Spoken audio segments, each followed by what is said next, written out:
Soil is life. But what if I told you we're suffocating it, drowning it in pavement and smothering it with stone? Soil is life, but life needs to breathe. Only then can it perform its many functions, like sequestering carbon from the atmosphere, producing food, storing rainwater, and regulating flood risk, to be the home for plants to grow in order for biodiversity to thrive, above ground and below it. We need soil. We all do. So let's dive in. Why are we covering our soils like this? And what can we do about it? This problem of covering our soil is also called soil sealing. It is one of the 4 biggest threats to soils. Like I told you, soils perform many functions, which isn't possible if it's sealed. There's no exchange of air and water between the atmosphere and the soil. And obviously, no plants grow. This means no air, no water, and no food for soil life. Yes, soil life, which makes up 25% of the Earth's biodiversity. That alone would be reason enough to save our soils, right? But it doesn't stop there. Urban heat island, fragmentation of nature, and increased flood risks are among the serious problems for urban areas. We need to act. In Europe, we're losing the size of Berlin in soil every year. And in the Netherlands, 24% of the country is built upon. Looking at gardens, a whopping 60% are tiled in this country. And this trend is not stopping anytime soon. Not if we don't do anything about it. But how? In a small country like the Netherlands, there's a lot of pressure on land. Agriculture and nature are weighed against new houses, and with a housing shortage, the latter usually wins. But hey, all those houses usually come with a garden.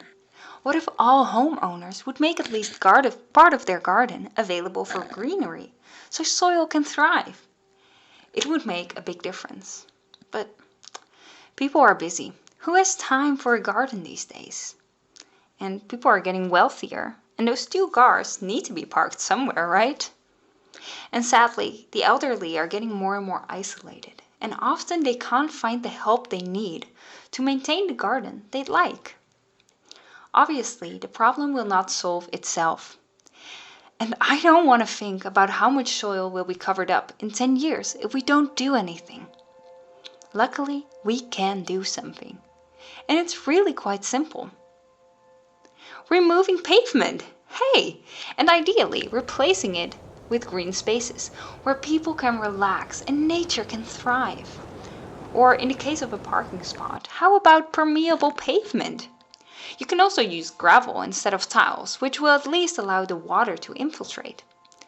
There's also options to exchange some of the soil functions with an alternative, like green roofs, to improve biodiversity and lessen the urban heat island. Or using tiles with a light color instead of a dark color, so it heats up less.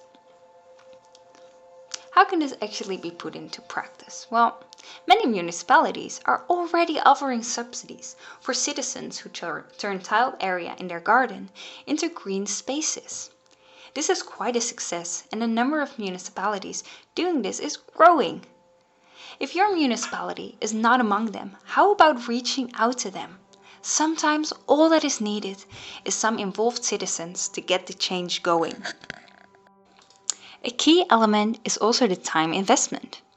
If you think you're too busy to maintain a garden, did you ever consider that tiles aren't really free of maintenance either? Wouldn't it be so much nicer to have a green garden that also requires very little maintenance? Though honestly, imagine a soft summer evening with a nice breeze working in your garden. Quite relaxing, right? Much more than just another night of lumping in front of the TV again. Switch it up sometimes, so you can make a real difference for your soil. That's really motivating, right? And speaking of motivation, you could even turn it into a workout. Okay, now you're convinced to at least sometimes work in your garden, right? Well, with some easy steps, you can make sure it won't take too much time. Mulch is a great way to keep down the weeds. And it's also a perfect protection layer for your soil, so that's a win-win. And planting creeping, ground-covering plants means less weeding for you. Importantly, choose perennial plants. That way you don't have to plant new things every year. Instead, you can count on these plants year after year, and they only get better. But watch out for high-maintenance perennials that need meticulous care, like pruning or covering up in winter. Ask the people at the garden center and they'll guide you to the right plants. Another great win-win is leaving the garden for what it is in winter. Not making it winter ready, which basically means removing all dead plant parts. But this is food for our great friends, bugs, birds and hedgehogs, and of course for our soil. So just leave it. Also, watch out for this often made mistake, gardening in pots.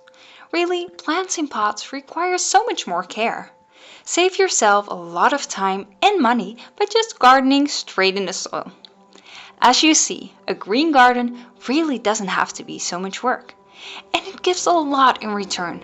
Relaxation, beauty, fresh air, and of course, life for the soil. Giving life to the ground beneath your feet is a vital, beautiful act. Soils are alive. Soil is life.